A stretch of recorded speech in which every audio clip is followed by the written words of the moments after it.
Kemi Badenoch, thank you for joining the Spectator TV hustings. To begin, can you just give us your opening statement on why you should be the next leader of the Tory party? I'm Kemi Badenoch, and I should be the next leader of the Conservative Party because I have the correct diagnosis of what has gone wrong with the party and with the country and with the world, and I have the answers to help fix that. And those answers start with Conservative principles. The principles of freedom, whether it's freedom of speech, freedom of association, equality under the law, true citizenship rather than just holding a passport, family. These are the things which will help us get back into government. But before we do that, we need to earn the trust of the British people again. We need our party to be renewed. That is why my campaign is not called Kemi for Leader, but Renewal 2030. We need to start talking about the future. We have lost this decade. Labour is in government. So it doesn't matter what policy proposals I put out right now. What matters is that I show that I can earn the trust of the British people, be the leader of the opposition, and get us back into government. The truth is, our party faces an existential crisis. There is no guarantee that there will be a Conservative Party next time. We have one chance to get this right, and that means picking the right person first. And whoever does this has to be somebody who can bring the party together, but for a mission, a purpose. It's not just about uniting. What are we uniting around? It's not just about winning. What are we winning for? And it starts with principles. In the last Tory leadership contest, it seemed quite clear that the dividing line or the main part of the debate tend to be on tax. If you look at the main conversations, what do you think the dividing line in this Tory leadership contest is? I don't actually think that that was the dividing line at the last leadership contest. I think that that was just the question that the two candidates kept getting asked because the party had gone into a single issue spiral. We had this in 2019 where we stood on a single issue, get Brexit done, without actually having a debate about what we stood for. And so we ended up in that last parliament having some people arguing about whether we should have more spending, which of course meant no lower taxes or focusing on tax cuts. But we also had arguments about lockdown, about vaccines, whether or not we should build more homes or not build any homes. What we need right now is to have a debate about what conservatism stands for. And I think that where I am different from the other candidates is that I think that we need to actually talk about what it means to be a conservative in 2024 before we start throwing out different policy ideas. Policy that is not rooted in principles or that is not rooted in values is just managerialism. And my view is that managerialism is what is destroying the Tory party, believing that we are technocrats and we just need to be like civil servants and come up with a new policy offer and then everything will be fine. Any party can do that. What makes us different is our values. Those are the things that I talked about in my opening statement. And I think the real dividing line in this leadership contest is those people who think what we just need is a new policy offer or maybe being tougher on the ECHR rather than a very, very serious root and branch review of everything that has gone wrong, which is what I think is the real problem. The system is broken. So the dividing line between me and the others, and that's the same between me and Labour, is that I understand that the system is broken. Everybody else is trying to work within that broken system. And I suppose just on that, I mean, I mentioned the last Tory leadership contest and at least what was dominating the media. When do you think the last time the Tories had a battle of ideas was, and did that thorough process? I think that probably hasn't happened since the early, probably mid-2000s. And that's because being in government is very, very difficult to refresh ideas at the same time. It's very hard to renew when you're fighting a fire every single day. And you can see that this is what is happening to Labour, who foolishly assumed that the problem was just Conservatives. And if you just make Conservatives go away, everything will be fine. And they, the good people, will come in and they'll make the exact same decisions, but stuff will just work. And as you can see, they're failing. And they also have not been used to dealing with the day-by-day crisis scenarios which we had in government. Reform has the same issue. They think, the problem is just these Conservatives. You can't trust them. And if we just make them go away and we come in, everything will be fine. The system is broken. And if you look at what I've been talking about throughout my time in Parliament, it has been about ideas. It has been about what true conservatism really means.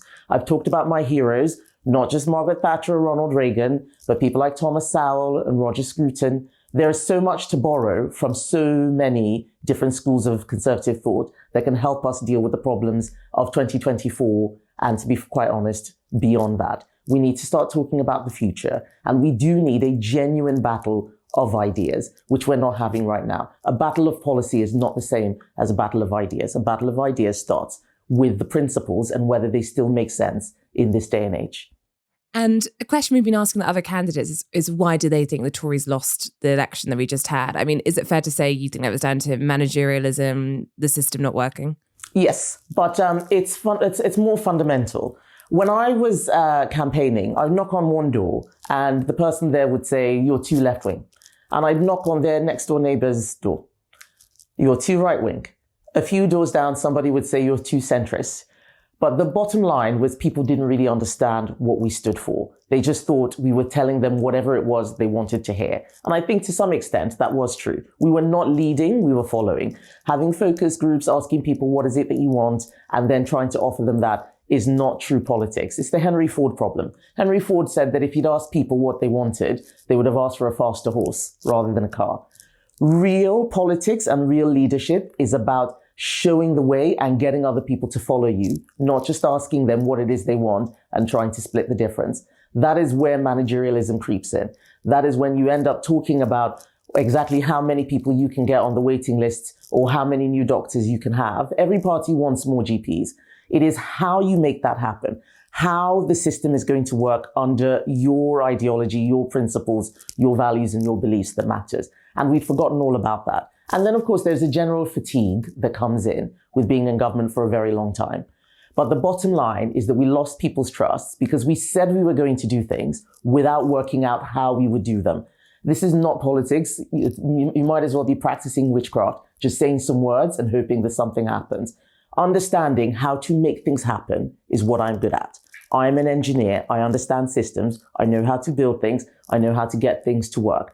The age of politicians who just use words, whether it's journalists or actors or lawyers, is gone. We need people who know how to build things. That's what's going to get us back into government. And I suppose just briefly, one more election question from me. It's just, do you think the result would have been very different if Rishi Sunak had held his nerve, waited till autumn? Or do you think even if, right now we weren't having a Tory hustings, we're probably heading still to a pretty bad Tory loss? I don't think the timing was helpful. I disagreed with the timing, but it was not my prerogative. It's the Prime Minister and the King's. We didn't hear about it until after the decision had been made. And I think that the party was caught by surprise because all the conversations I'd had were about a later election. And so we weren't ready. So not being ready had an impact. But in my view, the election was pretty much lost in 2022. I think you could say that Boris probably lost us 80 seats. Liz lost us another 80 seats. And the last 80 seats were lost by Rishi through a cumulative impact of the decisions that they all made. Some of which we thought were good at the time, some of which we didn't. But at the end of the day, we all have to take collective responsibility for that because we are one party. I don't think pushing the election out till November would have got us back into government. We probably might have done a little bit better, but losing is losing. The bottom line is that we have a Labour government now and the most left-wing parliament in history. This is something that needs fixing. And we need to make sure that this leadership contest really shakes out what it is that we need to do as a party in order to fix that problem. Do you think this leadership contest is doing that at the moment? I think so. I think a long contest is helpful in making sure that everybody gets a chance to test the candidates, everybody gets a chance to have their say. But it is very difficult, when there's recess and so on, which we haven't really had a long session in Parliament since the election to hold the government to account as an opposition, which is something that all of us need to demonstrate that we can do. I think that that's something that I have done time and time again at the dispatch box, whether it was against Angela Rayner or any number of Labour MPs who were saying things which were fundamentally damaging to our country. That is what I bring. I know that I will be somebody who can get cut through. I already am in this leadership contest. I don't make many interventions because I don't talk when I have nothing to say. But when I do, it does generate a lot of coverage. I mean, just as an example, I made, a passing comment about being working class, and I'm amazed at the number of people who have written articles off the back of, is she working class? Yeah, this is about McDonald's, right? Yes, I know. I think it's really funny. I think there are lots of humanities graduates who may not know how to solve climate change, net zero productivity. But if it's time to ask whether somebody is working class or not, they get their pens out and they're like, this is what we know how to do.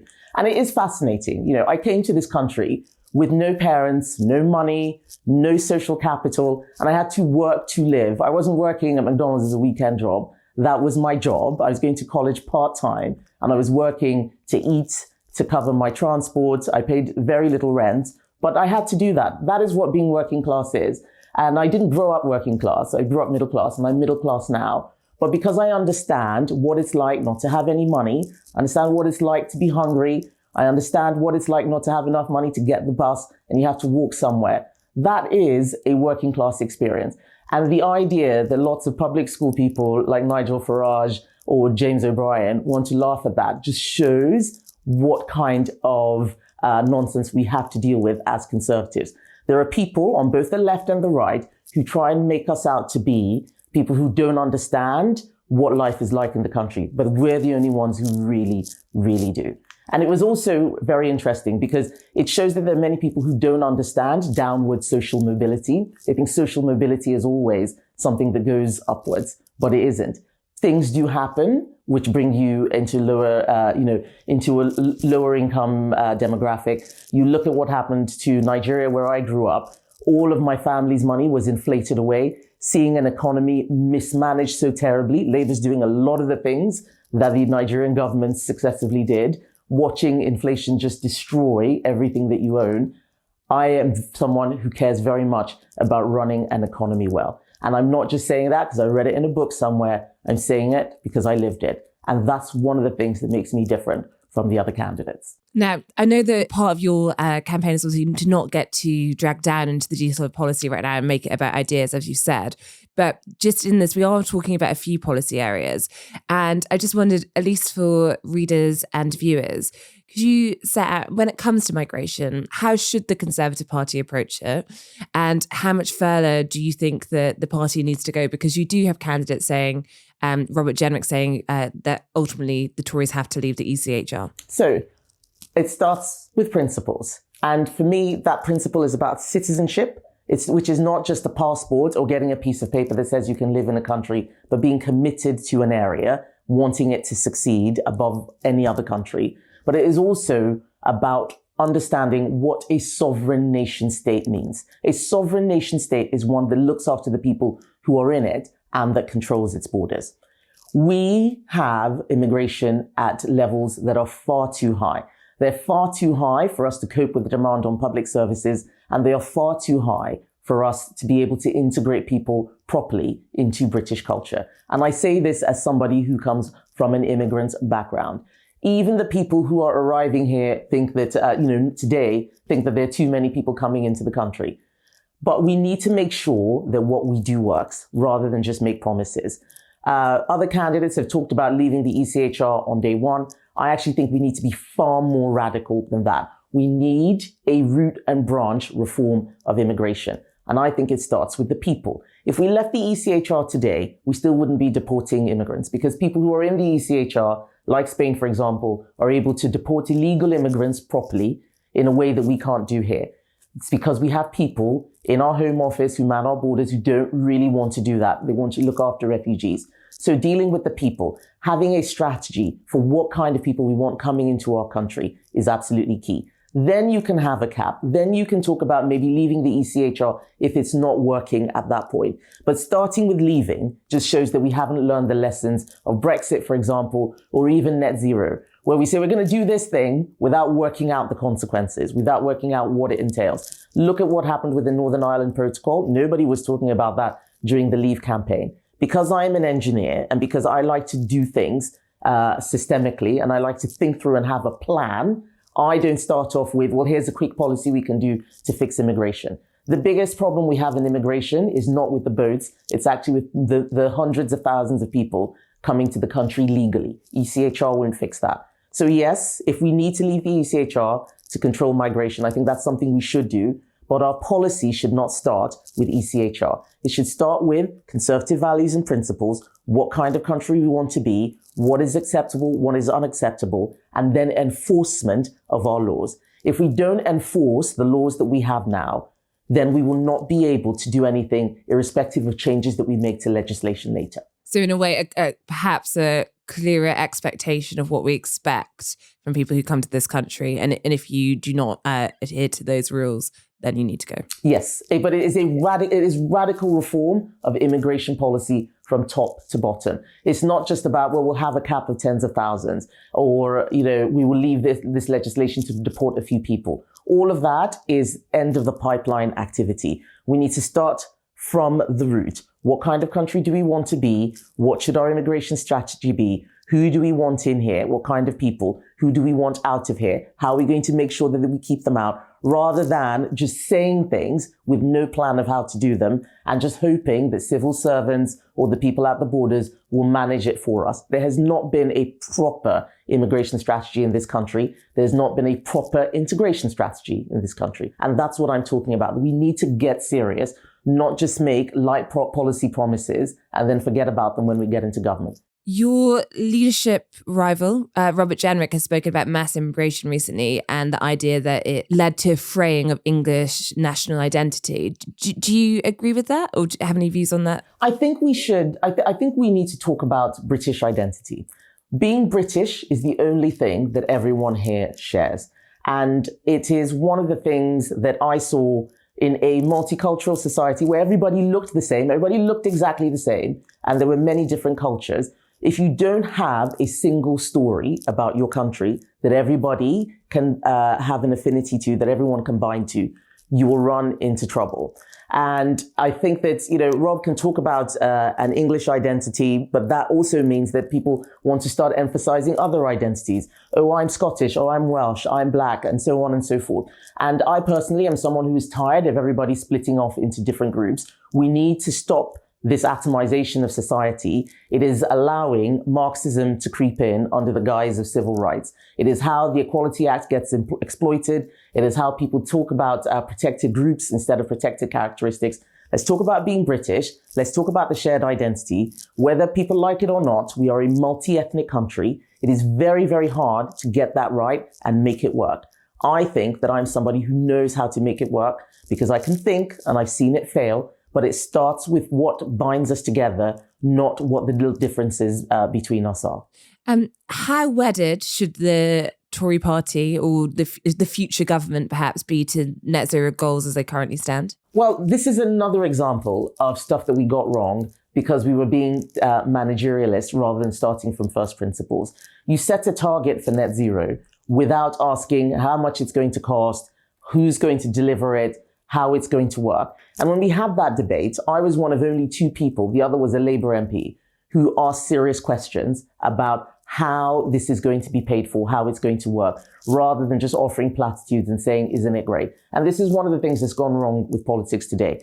People want to virtue signal. They want to look nice and look like they're doing nice things without having to do the hard work of thinking about how it will happen. So we're now at a point where we've made a commitment. Many companies, many businesses have changed their business models. They've invested based on that target that we set, while government has not actually figured out how it's going to deliver it. As business secretary, I had businesses coming to me asking for subsidies to help them meet net zero, which was not part of the plan. It is a very, very expensive endeavor. And worst of all, what it is doing is enriching and empowering countries like China and to some extent Russia, who are more serious about energy security. So we need to start off by talking about our energy security and what we need to do to get that sorted before we talk about net zero. Because if you have net zero, you can have net zero with no energy security. And it's basically all of us living in the Stone Age. And I don't think that that's what we want. Is there an area of foreign policy where you think that the current UK government position needs to change? You mentioned China just there. I think that the current UK government policy, which Labour are running, is absolutely dreadful. This is not a serious Labour government. You look at what they did, lifting the embargo on UNRWA, for example. You look at what they did with arms licenses to Israel at a time when we actually get more defense supplies from Israel. It's just not serious, signaling to the US that they are not serious about the security of this country. All of that needs to change. This is a naive Labour government. We need to get serious about what is going on in the world. And that is that there is an axis of authoritarian states collaborating to undermine Western countries. It's Iran, it's China, it's Russia. We can see what they are doing. We need a plan in order to tackle that and not just hope that if we're nice, they're going to be nice back to us. And that is what our foreign policy going forward should start off with. A realization that the peace dividend has been spent, that we need to spend more on defense, but we need to make sure that we have an economy that can fund the defense that this country requires. Right now, that end-to-end thinking is not happening. Now, when it comes to the UK's allies on the world stage, obviously America is a very big one. In a few weeks' time, we're going to have Americans going to the polls for the next president. Which candidate would you vote for? Would you abstain? I don't talk about other candidates like that because I'm now a senior politician. And one of the things that happened when I was trade secretary was people from other countries getting very irritated when they felt that politicians were from the UK were stepping into their politics. Whoever wins the US election, I'm somebody who will want to be able to work with them. So indicating a preference, like it's a pop quiz or like I'm just an average civilian is not something that I would do. I need to make sure that if I'm leader of our party, I will have a good relationship with whoever is president of the United States. Now, when it comes to, I suppose, personal views, there is an issue which is likely to come up in the House of Commons in the next year, which is assisted dying. And Keir Starmer has indicated he wants to hold a vote on this. It could be done through a backbencher private members bill. It would be a conscience vote. Do you know how you plan to vote in that yet, if it comes to pass?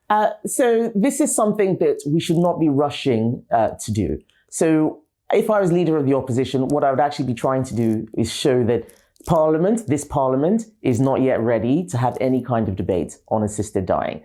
I have very personal views on assisted dying based on personal experience of family members who had really horrific, very long-term terminal illnesses and watched how they deteriorated, and they wanted to have the choice to end their lives and they were unable to do so. So that has a strong influence on me.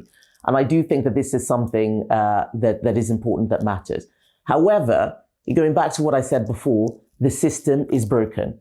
We have a political system that cannot deliver potholes being fixed quickly, that cannot deliver infrastructure. The idea that we should allow this political system to decide whether or not it's ready to end people's lives, I think is for the birds.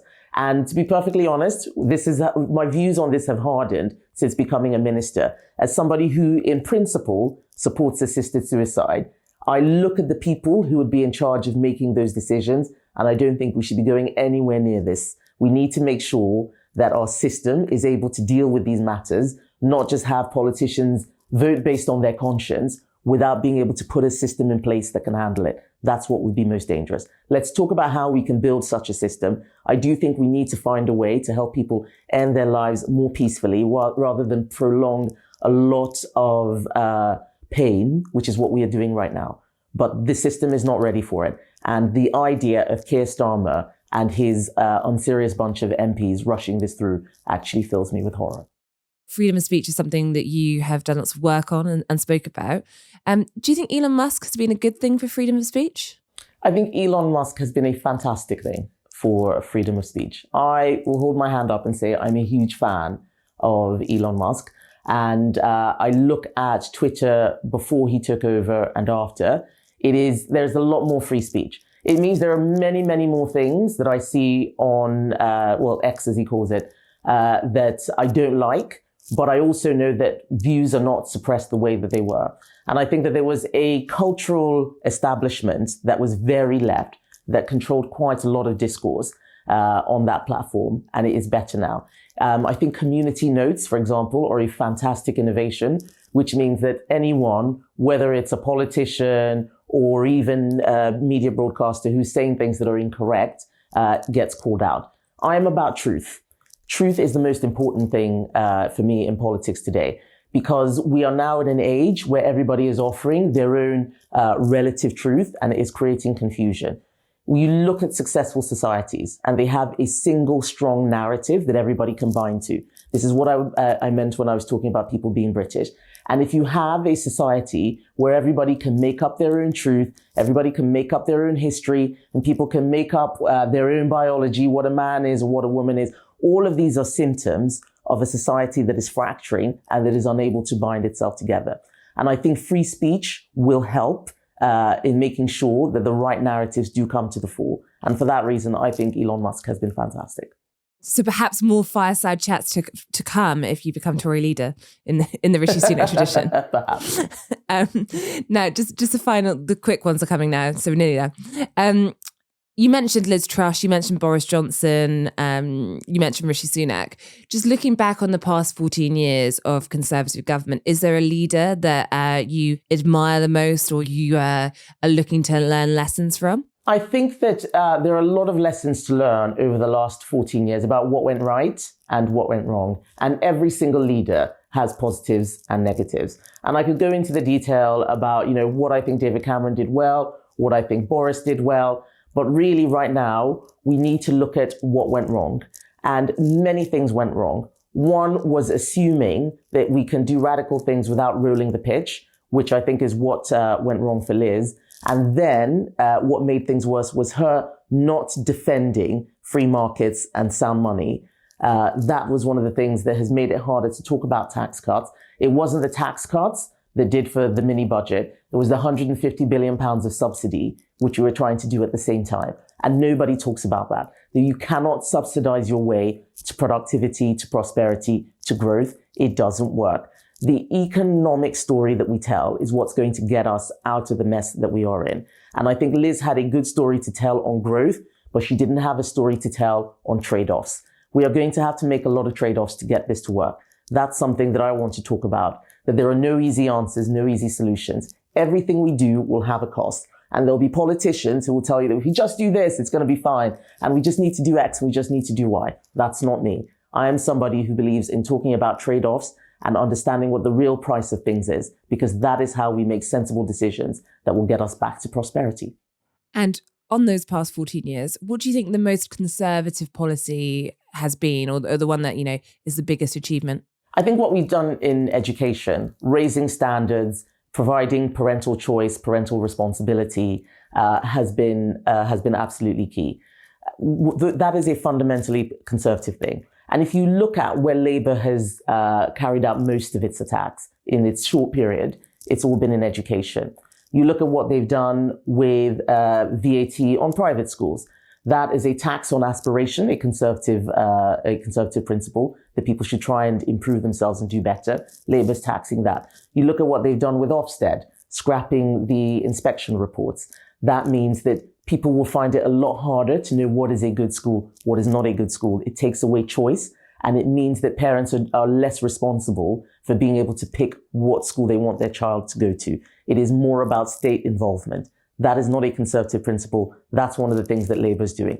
You look at what they've done with the Academic Freedom Act. They've scrapped it. They don't want free speech. Free speech is a conservative principle.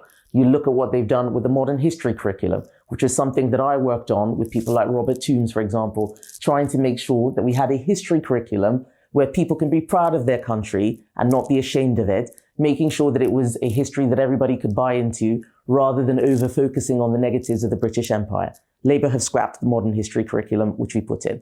A lot of people think that there's no difference between Conservatives and Labour. They are now going to see what the difference is. Perhaps we didn't shout enough about the good things that we did. Perhaps people didn't understand it. But I can tell you that as a minister, I was working flat out every day to deliver Conservative values and Conservative principles. And now I can't do that. And we are going to see the damage that a left-wing Labour government is going to inflict on this country. And what I hope is that in 5 years' time, we will have a renewed Conservative Party, ideally under my leadership, which people will see has changed and which they can trust. We are the change that the country is looking for, and we will be that change at the next election. And we're talking about Labour damage, but what do you think is the least Conservative policy of the past 14 years? There's so many things which I disagreed with, but the least Conservative one, the smoking ban, I voted against it. I think it was violating multiple principles. Personal responsibility, it violated equality under the law, it violated treating people who might have been born days apart differently, not permanently, where it's something about, the age of consent or the age of majority, but just saying arbitrarily, those of you who were born after this date will never have the rights and freedoms of others. I strongly believe in equality under the law. It is such a special thing, and it is rare in this world. There are very few countries who are able to do it properly. And the smoking ban was, again, technocratic managerialism, not rooted in principles. And I absolutely hated it. And Labour, the fact that Labour is putting it through shows that it was not a conservative thing. Did you discover it at conference when it was said on the stage? Yes, I found out about maybe an hour or two beforehand. So it was not, there were many decisions that were made that were not collective decisions. They were just simply things that we were told would happen. And that's something that I would change as leader of the Conservative Party. We need to build consensus. The policies that we put forward can't just be what's in the leader's head or what a think tank gave them. I am running a campaign where I'm getting lots of input from many people. My Renewal 2030 campaign has policy discussions with those people who join. We are having debates because we need to make sure that we have the very best ideas, not just ones that the leader is going to impose on everybody else. The final question, I'm not sure if you'll enjoy this or not, because I think I might know the answer, but what is the naughtiest thing you've ever done? I don't care to say. It definitely is not running through fields of wheat, but I'm not going to tell you the naughtiest thing I've ever done. Okay, that's your right. Thank you, Kemi Badenoch, for joining today. Thank you. Thanks, Katy.